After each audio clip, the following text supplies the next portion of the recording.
don't really know where to start with this.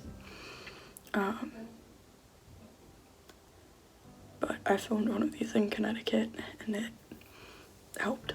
So filming it again for my own documentation. I don't know.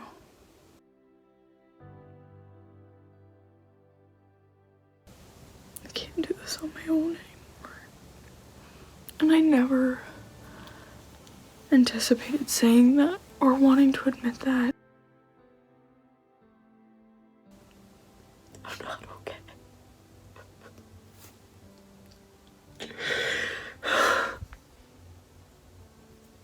But I want to be.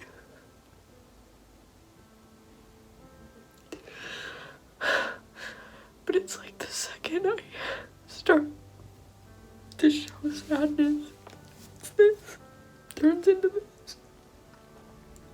And I don't want to be falling apart. And it's just so much easier to say that I'm fine.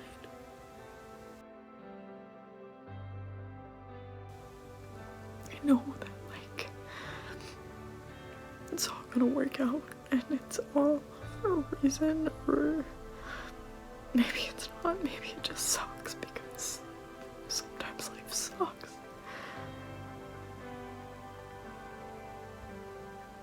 But I can't do this one alone.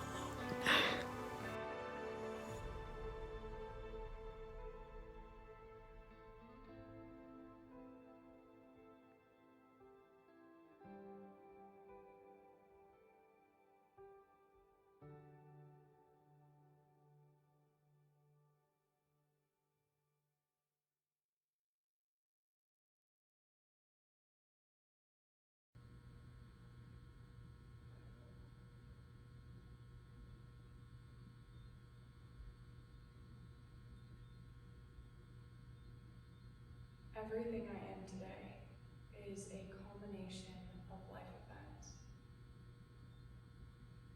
When I started college,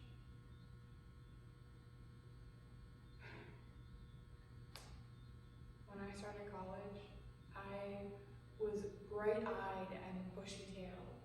I was silly and awkward, naive,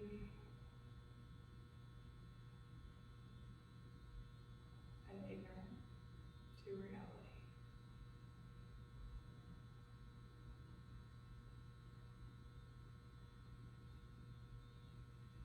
All of that changed in a second, in a moment,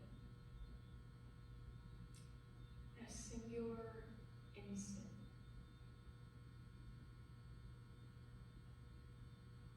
The course of my life changed.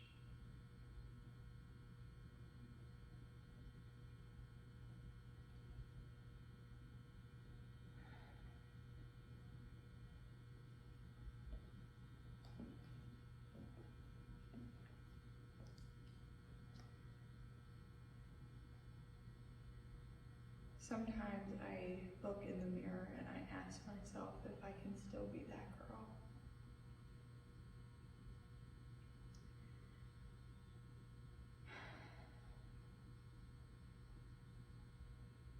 Can I still be fun and silly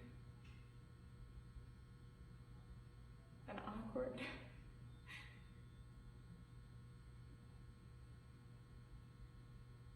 Am I still passionate and driven?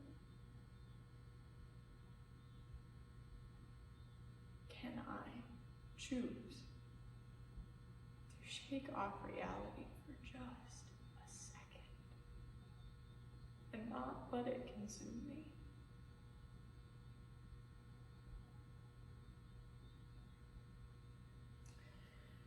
Having a disability for me came in stages. There was the moment it happened, when I had to deal with questions. Started learning a new life, accepting that things had changed. And eventually, what I realized is that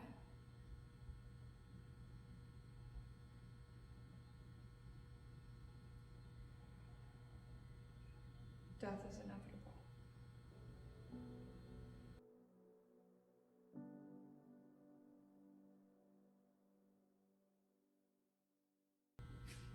In my experience, for those who haven't been born with their disability, there's a moment, a split second where you're taken out of the category of normal and just separated. Hi, welcome to Being Disabled. Today our special is toxic positivity with a side of inspiration porn. It hits you like a train. You can either brace for impact or move out of the way. It comes at you at hyperspeed, and yet it takes forever to actually obliterate your reality. All you can do is watch, experience, and pray. Pray in the most intense form, whether it's to God or the universe or screaming in a doctor's face. You pray.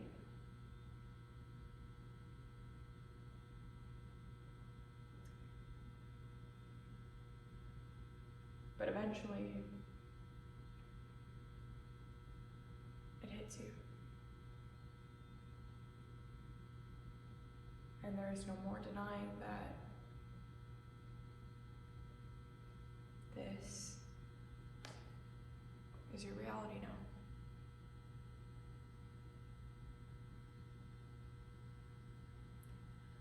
I remember my moment like it was yesterday. I was still living abroad in Ireland. Every day I woke up and I put on a brave face. And every day it got harder to pretend that things were okay. I just did my best to avoid the shrapnel that was coming at me from the world just crumbling around me. This day in particular, my heart wasn't having it.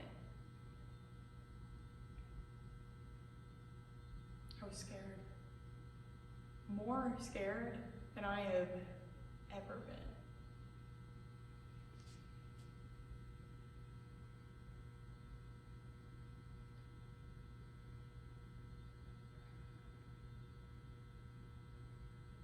I wrote letters to my family. Just in case, you know?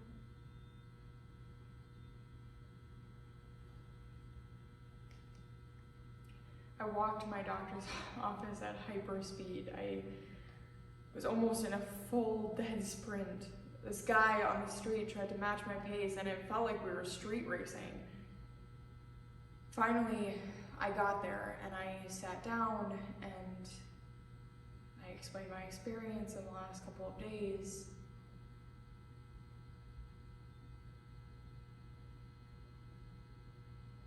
And then the mood shifted. And my doctor, she looked down at her notes and then she looked back up at me and she looked back at her notes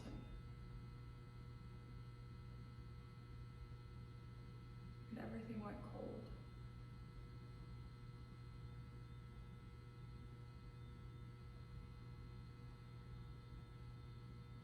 She looked back up at me and she said, "You have a very serious heart problem and you need to go home."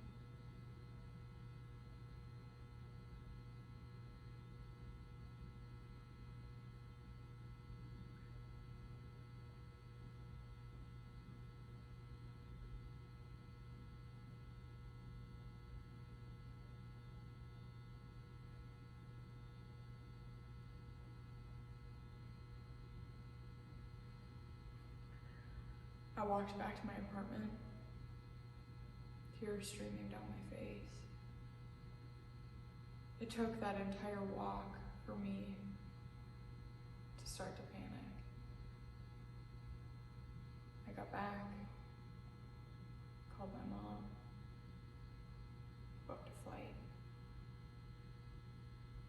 and in 15 hours, I was hospitalized in the US. And nothing's been the same since.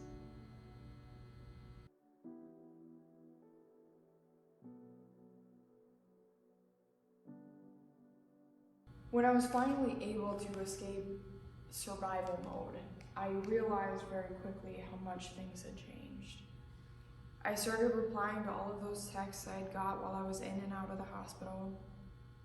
Most of them were nice, from family and friends, just wishing me well, hoping that I get better. Some of them were intrusive, about symptoms and stuff. But my personal favorite has always been, why? If I knew why, I probably wouldn't be sick. The thing is, I don't owe you closure on how I got to where I am. Even if I knew, I don't know if I'd want to tell you. Because honestly, it's not any of your business. But I get it. Someone close to you acquired a disability. Suddenly, it's close to you, it's next to you. Suddenly, it could be you. Sit in that for a second. Imagine it was you. Close your eyes. Start to feel your throat tighten. Suddenly, swallowing starts to take effort. Every breath you take in sounds like a whistle. Your air pipe has gone from being a tube to a straw. It's getting harder and harder to breathe. Your adrenaline starts pumping through your veins. Your heart is racing. Your body is fighting to survive. And you get to the ER and they give you steroids and epinephrine, and everything is moving faster and faster and faster, and it's harder and harder and harder to breathe. Your hearing ebbs and flows, your vision is blurry, and all you can hear is the hospital loudspeaker calling a code blue and then your room number. Everybody is panicking and nothing is working, and you still cannot breathe.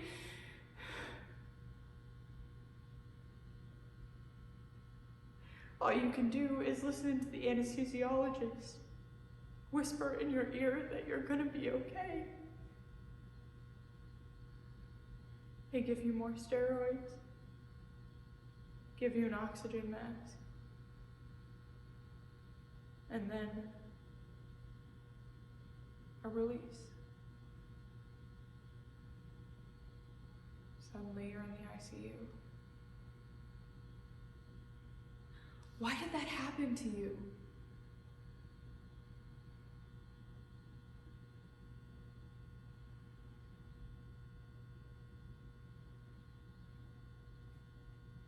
I don't know.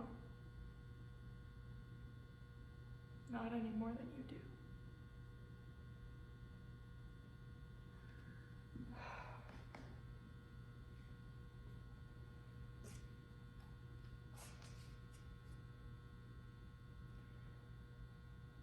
I'm not trying to patronize you. How could anybody understand a world that they haven't seen? Part of that is asking questions. But what I'm trying to convey to you is that asking questions about how someone is doing and checking in on them is great, and it makes everybody feel really good. Asking probing questions about someone's personal life when they already feel out of control is bad.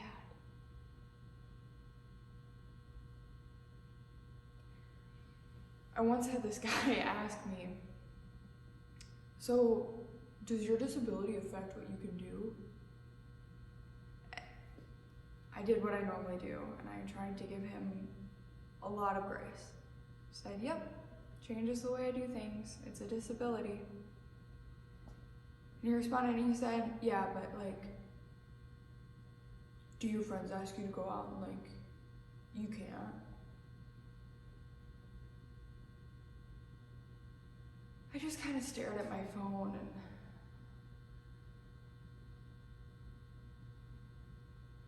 moved on with life. I didn't respond.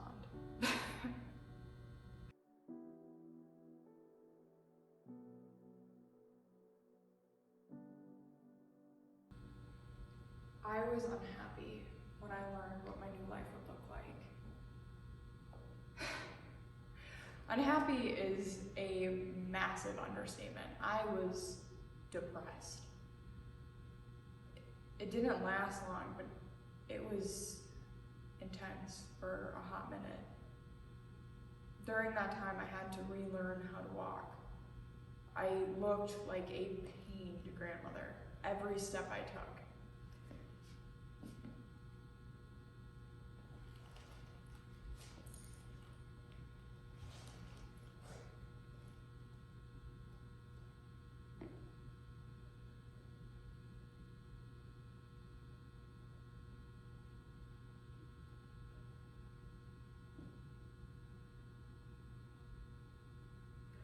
You think I'm joking, but I looked like Benjamin Button.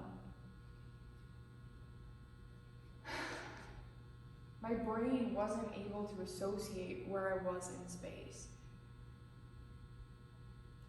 The people who taught me how to walk again were saints. They were so patient and kind, and they never let me get away with anything less than my best. I think that relearning how to walk is an excellent metaphor for learning how to live with a disability. Every step I took was one giant leap of faith. I couldn't tell where the ground was. So I would pick my foot up and try to trust. And sometimes I would stumble and others would have to catch me. And sometimes I fell flat on my face.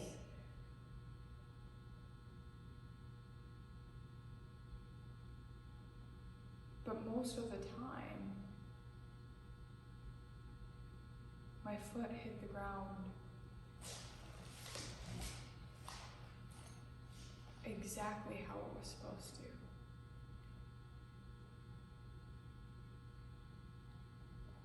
And I was able to take a deep breath and do it again. One step at a time.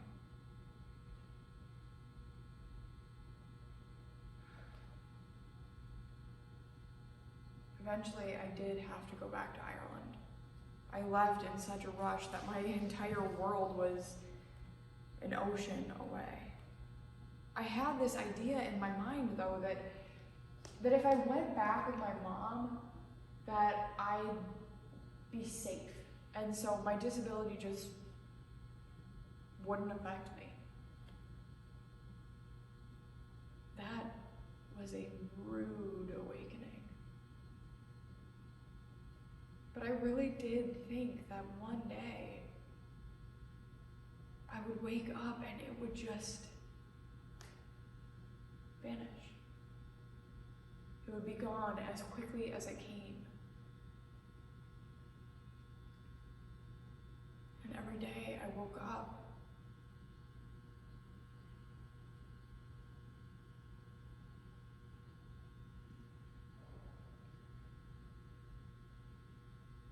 was still there.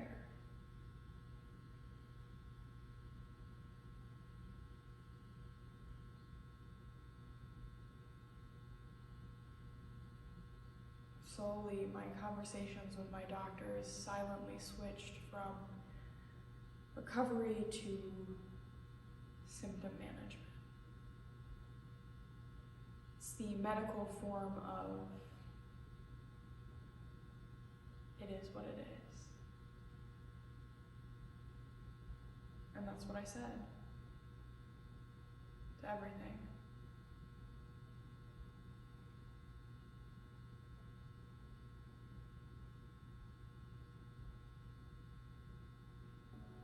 It is what it is.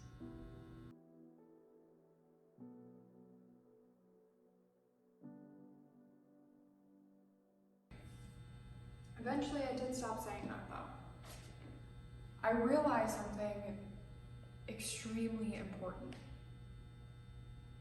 Every day that I wake up, I have the opportunity to make it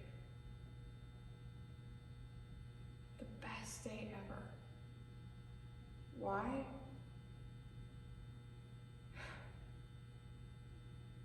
Because I woke up.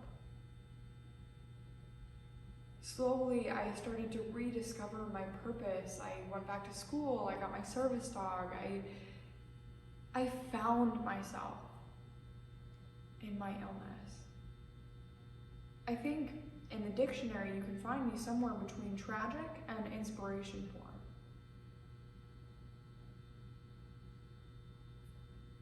I want to be very clear that I am not my illness. If I woke up and I was better tomorrow, I'd still be me. I just wouldn't be any happier without my illness. And I think that's really hard for people to comprehend, but I wake up every day and I feel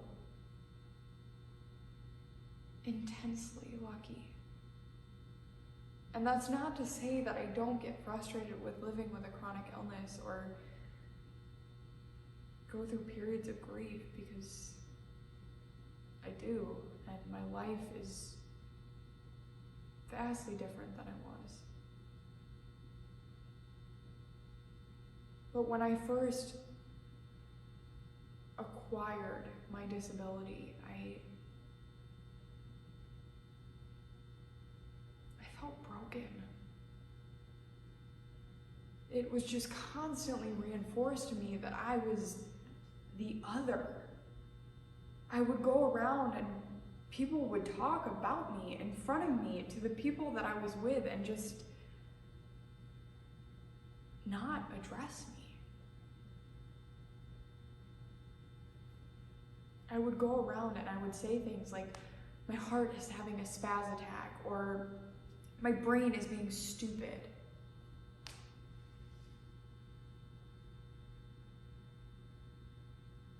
But that didn't serve me.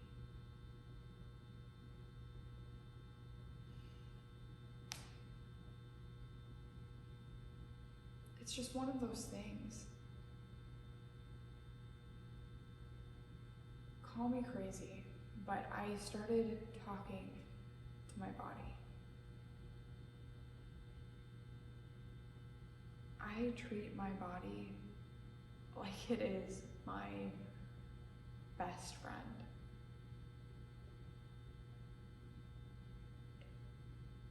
If I wouldn't say the thing that I want to say to my body, to my best friend, then I don't say it. Because I realized that living with my disability was no longer about what I couldn't do, but everything I could. And that doesn't mean that I don't face death. Only 3 weeks after getting my service dog, I had the most intense allergy attack I've ever had. I still face death. Giving myself the gift of acceptance allows me to be okay with that.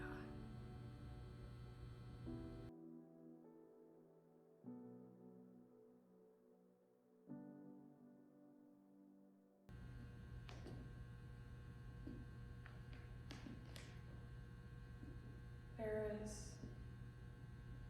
a blissful ignorance that people have when they haven't met death. They feel unstoppable. Sometimes I replay moments in my head of going to parties and getting way too drunk.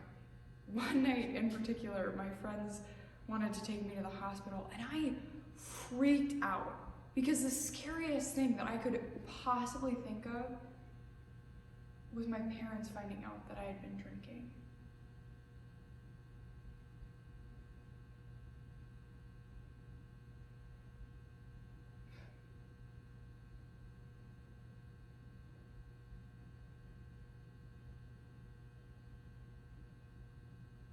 Sometimes I really wish I could go back to that moment.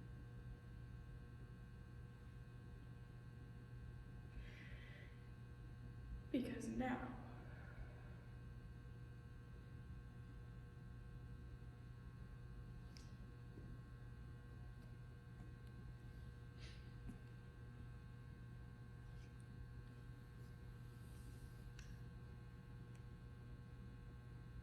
I've met death.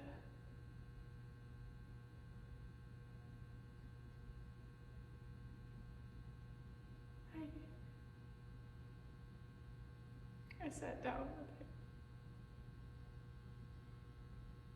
and we had a conversation. And at the end of it, he decided that we could go our separate ways.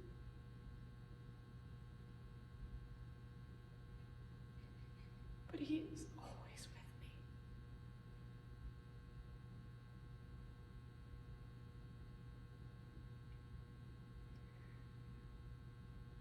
He's like the stalker at the end of a horror film. They replay clips and you can see clearly that he was present in every single moment.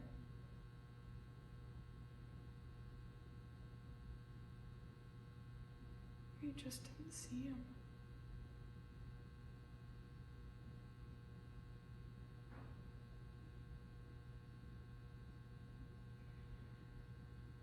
When I broke up with the last guy I dated, he said to me, "You're so young. You have your whole life ahead of you."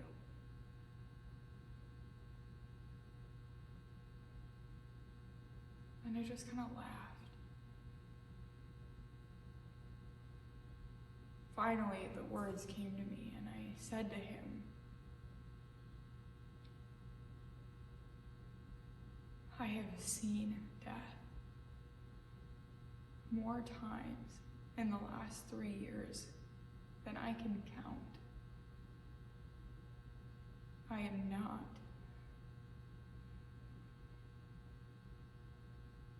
promised tomorrow. 5 months may not seem like a long time to you.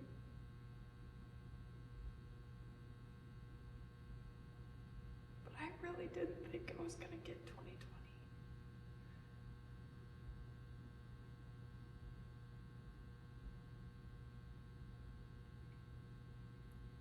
Giving yourself to someone when you have an awareness that yourself is all that you have is an intensity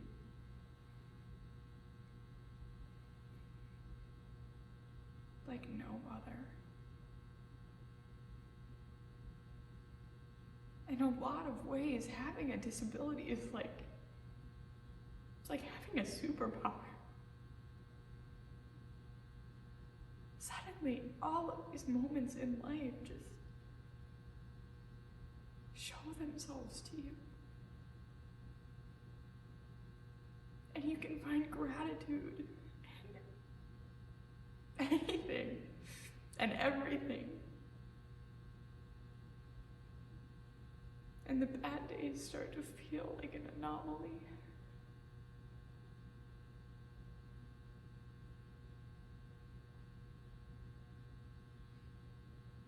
And that is a gift that I would never give back.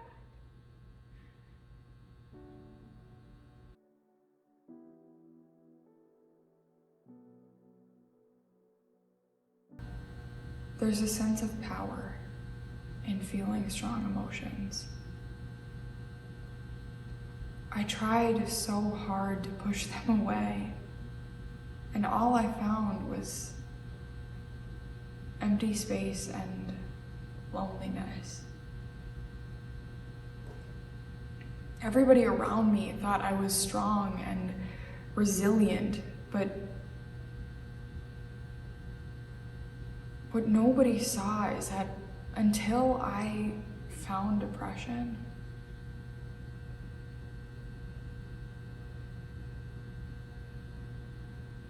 I was suffering. What I realized, what I learned the hard way, is that being in denial makes reality infinitely more terrifying.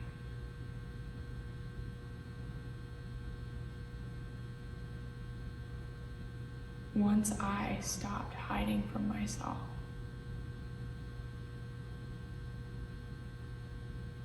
hiding from other people,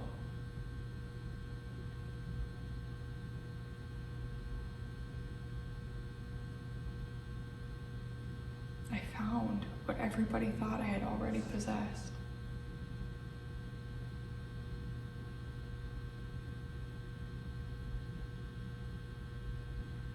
What I have learned from this experience, and what I want to convey to you.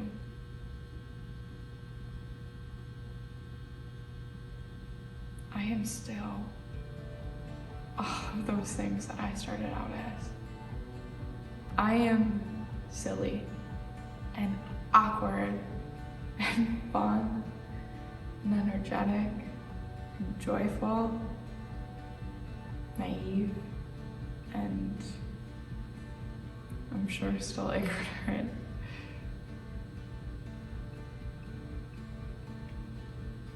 I have a million things left to learn. But the world is not black and white. It is every shade of gray.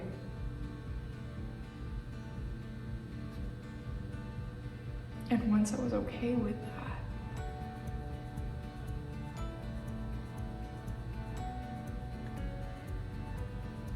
the world filled with color again.